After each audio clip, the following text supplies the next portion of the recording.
올해 우리는 첫 주부터 부흥이라고 하는 주제로 계속해서 말씀을 나누고 있습니다. 부흥이라고 하는 단어, 부흥이라고 하는 주제는 교회에서 사용되는 대표적인 단어요 주제 중에 하나입니다. 그런데도 또 한편 이 부흥이라고 하는 이 말만큼 오용되는 말도 없을 것입니다. 사실 우리는 머릿속에 부흥하면 어떤 숫자가 늘어나고 교인 수가 증가하고 또 사이즈가 커가는 것을 부흥이라고 생각합니다. 그렇지만 그것이 성경적인 의미의 부흥은 아니고, 성경적인 의미에서 부흥이란 하나님의 백성이 하나님 말씀 앞에서 깨어나 자기 죄를 회개하고 하나님을 다시 삶의 중심으로 모셔드리는 영적 생명의 회복을 부흥이라고 하는 것입니다. 그리고 부흥에 관한 중요한 전제가 있죠. 부흥은 사람이 주도권을 가지고 이끌어가는 것이 아니라는 것입니다. 부흥의 주도권은 전적으로 하나님께 있습니다.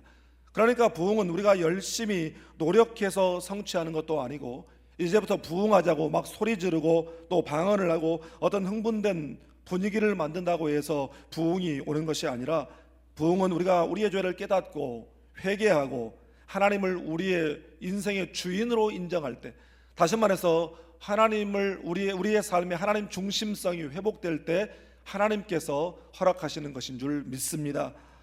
예수님께서 십자가에 죽으시고 사흘 만에 부활하시고 이 땅에 또 열흘간 계시다가 승천하셨죠. 승천하시면서 제자들에게 약속하신 그대로 또 다른 보혜사 성령께서 이 땅에 오셨습니다. 그래서 성령 강림 이후에 이 시대를 성령의 시대다, 은혜의 시대다 이렇게 부릅니다. 성령님이 오셔서 우리 가운데 이루신 근본적인 부흥이 있다고 말씀을 드렸어요. 그것은 성령께서 믿는 자 가운데 오셔서 영원토록 그 안에 계신 내주하심, 그리고 그와 함께 하시는 동행하심, 그리고 그의 인생길 걸음걸음을 인도하시는 인도하심의 부흥이라고 말씀을 드렸습니다. 그리고 그 인도하심, 성령의 인도하심이라고 하는 것도 두 가지 양상, 두 가지 반응으로 나타납니다. 먼저 하나는 헬라어의 인도라고 말하는 이 번역된 말이 두 개가 있는데, 첫째는 호데게오라고 하는 말입니다. 이 말은 인도라고 번역했지만 이것은 친절한 여행 가이드가 자기가 잘 아는 길을 친절하게 따스한 음성으로 인도하는 것처럼 성령께서 그렇게 앞장서 가시며 따스한 인도하심으로 우리를 이끄신 인도를 가리킵니다. 그러나 또 반면에 헬라어의 아고라고 하는 말로 기록된 인도하심이 있어요. 이 인도하심은 황소가 고집을 부리고 또 고집센 아이가 자기 멋대로 위험한 곳으로 가려고 할 때 그 주인이나 그 부모가 강한 힘으로 그를 붙들어 안전한 곳으로 이끌어가는 것 같은 그런 강권적인 견인의 역사, 이것을 인도라고 번역합니다. 사실 이 따스한 인도하심이나 강권적인 그런 인도하심이나 둘 다 사랑의 인도죠. 여러분, 삶 속에서 성령의 인도하심을 실제적으로 경험하는 방법은 그 성령의 인도하심 앞에서 우리가 회개하고 순종하고 또한 인격적으로 동행하는 것이라고 말씀을 드렸습니다. 인격적으로 동행하는 것입니다. 우리의 삶 속에서 매 순간마다 성령님 어떻게 할까요? 이렇게 여쭙고 듣고 순종하는 그러한 삶이 우리를 영적 부흥의 길로 인도하는 줄 믿습니다. 그런데 문제는 우리는 너무나도 자주 은혜의 경험과 부흥의 경험을 잊어버리고 주님과의 첫사랑마저도 잃어버리고 살아간다라고 하는 것입니다. 그때 하나님께서 야곱에게 찾아오셔서 베델로 올라가라 말씀하신 것처럼 하나님 우리에게도 그렇게 말씀하시는 줄 믿습니다. 야곱에게만 베델이 있는 것이 아니라 우리 모두에게 다 베델이 있어요. 하나님을 처음 만났던 자리, 뜨거웠던 자리, 눈물이 있었던 자리, 은혜의 자리, 그 은혜 때문에 다시 힘을 내어 용기를 내어 일어설 수 있었던 자리, 그 베델이 있습니다. 여러분, 그 베델로 올라가야 영적 부흥이 회복되는 줄 믿습니다. 오늘 말씀은 미스바에 임한 부흥에 관한 말씀입니다. 오늘 말씀을 통해서 어떻게 미스바의 영적 부흥에 임하고 또 블레셋의 위협으로부터 벗어나 에베네셀의 은혜가 회복되었는지, 그 영적인 비결을 우리가 배우고 실천함으로 우리 공동체에도 미스바의 부흥이 일어나는 은혜가 있기를 주님의 이름으로 축복합니다. 먼저 오늘 본문 3절 말씀을 함께 읽겠습니다. 사무엘이 이스라엘 온 족속에게 말하여 이르되 만일 너희가 전심으로 여호와께 돌아오려거든 이방 신들과 아스타롯을 너희 중에서 제거하고 너희 마음을 여호와께로 향하여 그만을 섬기라. 그리하면 너희를 블레셋 사람의 손에서 건져내시리라. 아멘. 아멘. 여러분 기억하시는지 모르겠지만 작년 상반기에 이 사무엘상 말씀을 강해를 했습니다. 그때 사무엘상 4장이죠. 이스라엘과 블레셋 사이에 전쟁이 벌어졌습니다. 그런데 1차전에서 이스라엘이 패하게 됩니다. 패하고 돌아와서 어떻게 이길 수 있을까를 궁리하다가 이스라엘의 지도자들이 생각해내는 것이 무엇이었냐면, 하나님의 언약궤, 법궤를 모시고 전쟁에 나가면 되겠다. 왜냐하면 하나님의 법궤, 이 언약궤는 하나님의 임재의 상징이기 때문에 이 언약궤를 모시고 나가면 전쟁에 능하신 하나님, 권능의 하나님께서 반드시 이기게 하실 것이다, 이 생각을 한 것입니다. 그리고 실제로 이제 그 언약궤를 모시고 전쟁에 나갑니다. 언약궤를 옮길 때는 아무나 옮길 수 없고 제사장이 어깨에 메어 옮기게 되어 있습니다. 그래서 엘리의 두 아들들, 그들 역시 제사장이죠. 홈니와 비느하스가 하나님의 언약궤를 메고 전쟁에 나갔어요.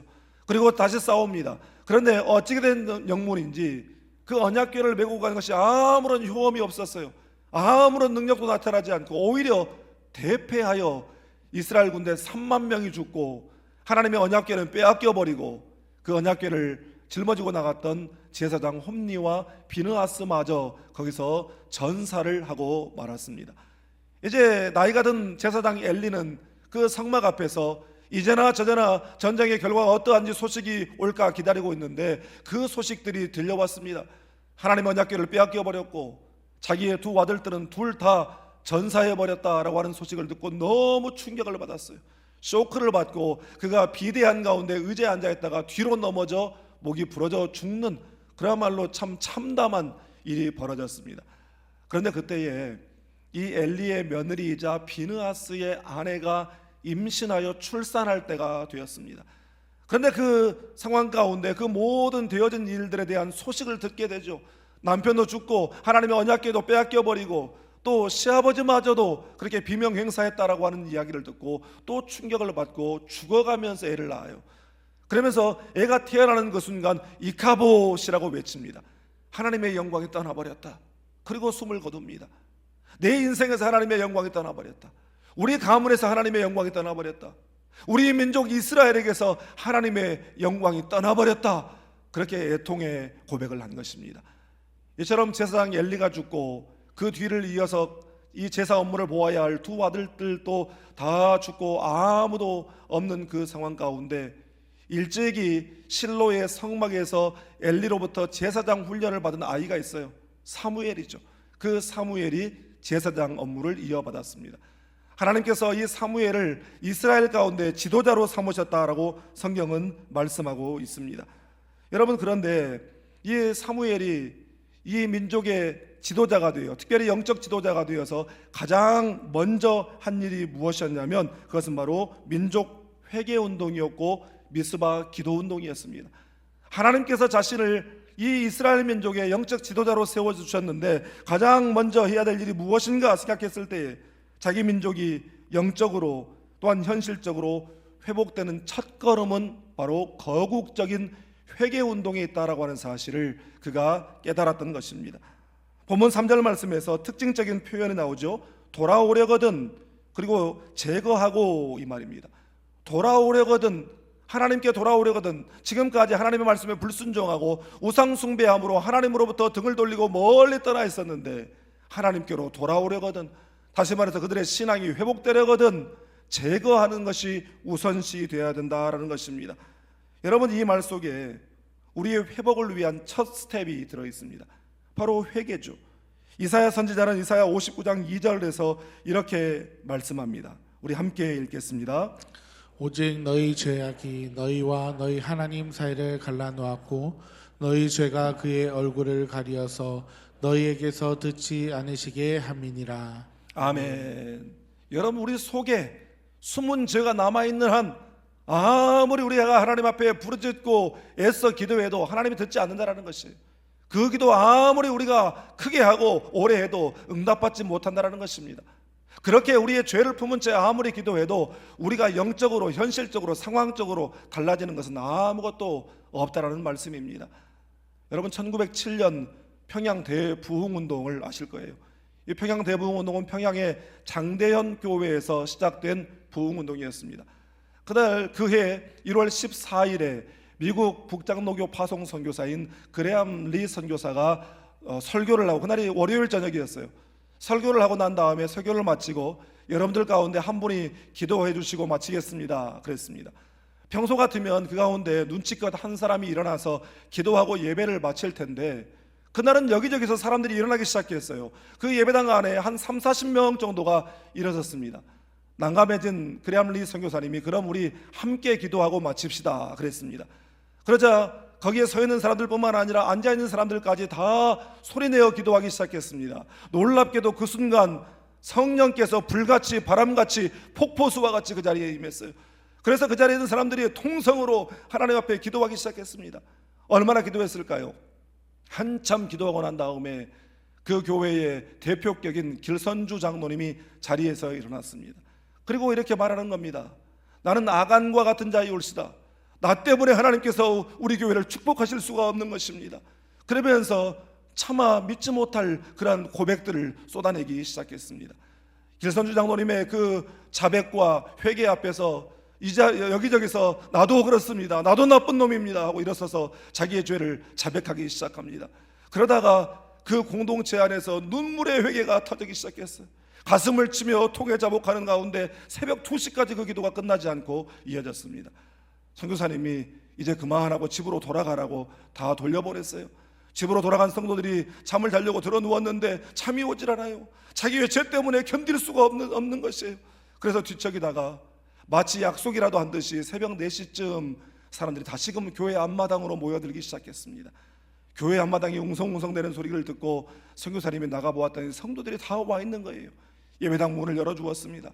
그들이 또 예배당으로 들어가 가슴을 치며 또 바닥을 치며 그렇게 눈물로 통회자복을 이어갔습니다. 여러분, 이것이 우리 한국교회의 새벽기도의 시작이었습니다. 여러분, 한국교회는 이처럼 새벽기도와 통성기도를 통해서 부흥하게 되었고, 평양 장대현 교회에서 시작된 이 부흥의 불씨는 이제 바람을 타고 온 전국에 퍼져서 한국교회의 부흥으로 이어지게 된 교회의 역사를 가지고 있습니다. 여러분, 이처럼 회개가 회복의 시작인 줄 믿습니다. 그래서 존 스토트 목사님은 그의 책 그리스도의 십자가에서 회개란 어떤 감정의 변화가 아니라 삶의 주인이 바뀌는 사건이라고 말했습니다. 여러분, 회개란 죄를 깨닫고 그 죄 때문에 우는 감정의 변화 정도가 아니에요. 회개라고 하는 것은 자기 잘못을 깨닫고, 여러분, 자기 잘못을 깨닫는 거라고 하는 것은 자각이죠. 자각했으면 그 죄를, 자기가 인식한 그 죄를 하나님 앞에 나아가 자백해야 되는 것입니다. 그리고 자백했으면 그 죄를 이제는 끊어버리고 제거해버리고 하나님께로 돌이키는 그런 과정이 있어야 된다라고 하는 것입니다. 여러분, 내 감정과 내 생각과 내 사고, 내 시간, 내 물질의 주도권을 가지고 좌지우지하는 것이 있다고 한다면, 여러분, 그것이 우리의 인생의 로드십을 갖고 있는 것입니다. 이스라엘 백성들은 물을 길어다가 하나님 앞에 부으면서 통해 자복했습니다. 여러분, 이게 무슨 뜻이에요? 자기 속 안에 있는 모든 죄악들을 남김없이 하나님 앞에 쏟아 부었다라고 하는 것이죠. 여러분, 오늘날 우리로 치면 우리의 인생의 주인에 대해서 자기 멋대로 우리의 인생을 이끌어가는 어떤 관계나 습관이나 또 미디어나 말이나 행실들, 이런 죄악된 것들을 다 하나님 앞에 쏟아 부었다라고 하는 그런 이야기인 것입니다. 여러분, 이처럼 우리 인생의 이 로드십, 주인됨, 주도권을 하나님 앞에 내어드림으로 영적 회복과 또한 삶의 회복을 경험하는 우리 모두가 될 수 있기를 주님의 이름으로 축복합니다. 여러분, 다음으로 본문 12절 말씀을 함께 읽겠습니다. 사무엘이 돌을 취하여 미스바와 센 사이에 세워 이르되 여호와께서 여기까지 우리를 도우셨다 하고 그 이름을 에벤에셀이라 하니라. 아멘. 아멘. 이스라엘 백성들이 미스바에 모여 물을 길어다가 막 부으면서 통해 자복하는 강력한 회개각성이 일어나고 있을 때에 이스라엘 백성들이 미스바에 모였다라고 하는 소식을 들은 블레셋이 이제 이 소식을 듣고 공격하러 올라왔습니다. 사실 그동안 이제 법궤가 빼앗겨버리고 20여 년이라는 시간이 흘렀어요. 그동안 이스라엘 백성들은 다 뿔뿔이 흩어져 있었어요. 영적으로 완전히 힘을 잃어버렸어요. 그래서 블레셋도 이스라엘을 신경도 쓰지 않았습니다. 그런데 이제 이들이 갑자기 20년 만에 미스바에 모이기 시작했어요. 하나 되기 시작했어요. 기도하기 시작했습니다. 그러자 블레셋이 위협을 느끼게 된 것입니다. 그래서 전쟁을 벌이러 왔습니다. 여러분, 사탄 마귀는 하나님의 사람들이 하나가 되는 것, 더구나 그들이 함께 모여 기도하는 것을 견디지 못하는 것이에요. 은혜가 부어지는 그 자리를 보면 견디질 못해요. 어떻게 해서든지 은혜 못 받게 하고 받은 은혜를 쏟아 부어버리게 만들려고 안간힘을 쓰는 것이 사탄의 일입니다. 작년에 우리 교회에서 공연했던 뮤지컬 철로 역정에도 보면 그 주인공 필그림이 하늘성을 향해서 나아가기로 순례의 결단을 하죠. 그러면 이 결단 앞에서 여러 가지 방해들이 시작돼요. 가장 먼저 가족들이 만류합니다. 어떻게 그럴 수가 있느냐고. 그리고 낙담의 수렁과 준우깃과 절망의 거인 성에 가두어 버리기도 하고, 또한 허영의 시장에서 탐욕과 명예, 온갖 세상 유혹으로 어떻게든 넘어뜨려서 그 하늘성을 향하여 가지 못하도록 그렇게 안간힘을 쓰는 것이 바로 사탄의 역사인 것입니다. 이에 이스라엘 백성들이 블레셋의 공격 소식을 듣고 일제히 사무엘 선지자에게 나아가 기도를 요청했습니다. 여러분, 우리가 날마다 하나님의 은혜를 받고 살아가지만 사탄도 끊임없이 우리를 넘어뜨리려고 공격을 하는 것입니다.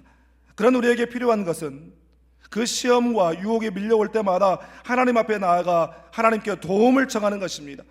우리 하나님은 자녀된 우리들의 부르짖음을 외면치 아니하시고 들으시는 하나님이신 줄 믿습니다. 은혜 구하면 은혜를 주시는 줄 믿습니다. 구원해 주시는 줄 믿습니다. 사무엘은 백성들의 요청대로 양 하나를 가져다가 온전한 번제를 드리고 이스라엘을 위하여 여호와께 부르짖었다 그랬습니다.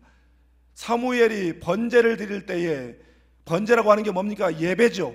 사무엘이 예배를 드릴 때에 블레셋 군대가 가까이 왔습니다. 여러분, 한번 생각해 보세요. 전쟁이 일어났어요. 그것도 적군이 지금 코앞에 지금 와 있는 상황입니다. 그러면 다른 선택의 여지가 없어요. 두 가지뿐입니다. 그때라도 맞서 싸우든지, 죽을 힘을 다해 싸우든지, 아니면 안 되겠다 판단되면 빨리 도망치든지, 둘 중에 하나를 해야 돼요. 그런데 이스라엘 백성들은 지금 적군이 코앞에 와 있는 그런 상황 가운데 맞서 싸우지도 않고, 그렇다고 해서 도망가지도 않아요. 뭐라고 있습니까? 예배드리고 있는 것입니다. 기도하고 있는 것입니다. 그러자 기적이 일어났습니다. 하나님께서 블레셋 군대의 진영에 큰 우레를 바라셔서 블레셋 진영을 순식간에 뒤흔드시고 어지럽게 하셔서 자중질환이 일어나게 하셨습니다. 저는 이 장면이 너무너무 통쾌해요. 우리 하나님께서는 보시기에 기뻐하시지 않는 악한 도모, 악한 연합의 자중질환을 일으키시는 하나님이십니다. 함께 모여서 선한 계획을 세우고 선한 말을 하고 선한 목표를 세우는 것이 아니라 험담하고 작당 모의를 하고 하나님의 공동체를 뒤흔들려고 하는 모임과 연합에는 하나님께서 중심 가운데 돌진하셔서 그것을 판을 깨버리는 것입니다.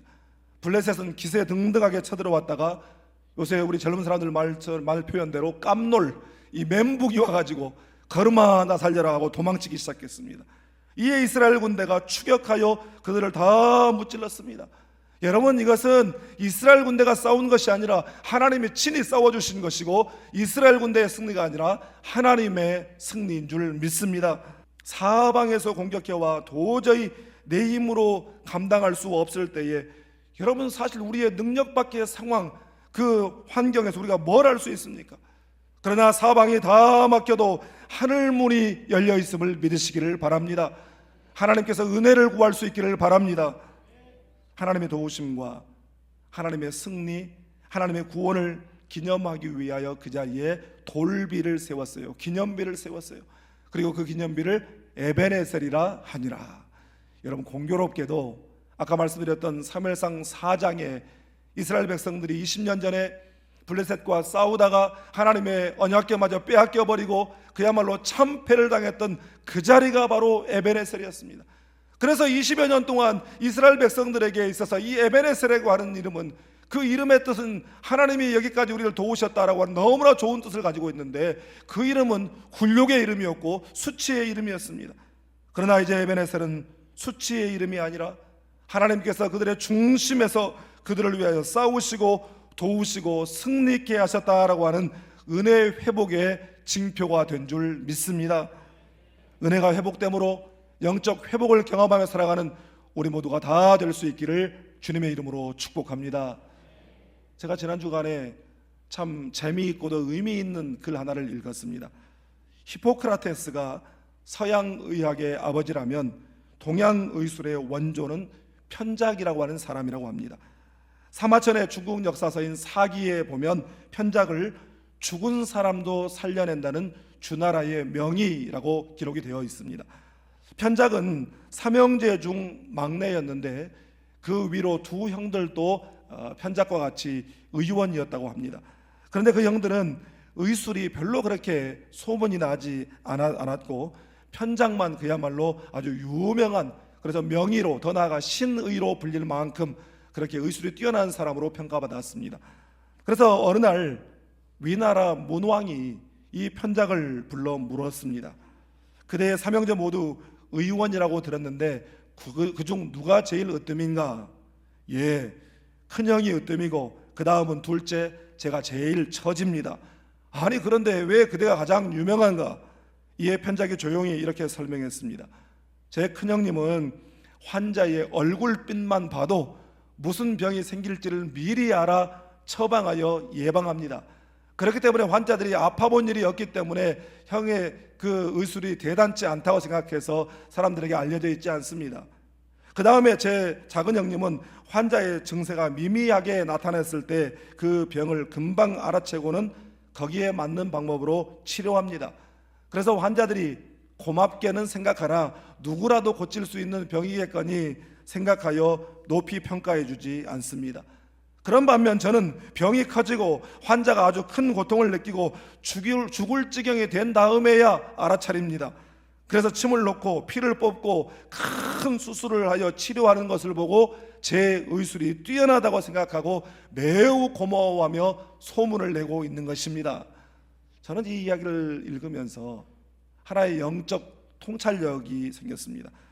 여러분, 우리는 고통이 사라진 기적에 감격하면서도 애초에 아프지 않도록 지켜주신 손길에는 감사하지 않고 살아갑니다.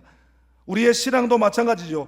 큰 문제를 해결받았다고 한다면, 어떤 위험한 순간을 피했다고 한다면 기적 같은 은혜라고 여기지만, 오늘 아침 눈뜨게 하신 일, 몸을 일으켜 걷게 하신 일, 숨을 쉽게 쉴 수 있게 하신 일, 일할 수 있게 하신 일, 오늘 하루 무사히 아무 일 없게 지나가게 하신 것, 이러한 하나님의 보이지 않는 보호는 은혜라고 생각하지 않고 살아간다는 것입니다.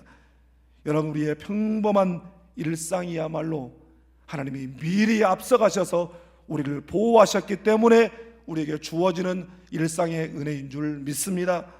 하나님의 은혜를 가로막는 죄악들을 회개함으로 다 제거하고 하나님의 은혜를 구함으로 회복과 부흥을 누리며 살아가는 우리 모두가 다 될 수 있기를 주님의 이름으로 축복합니다.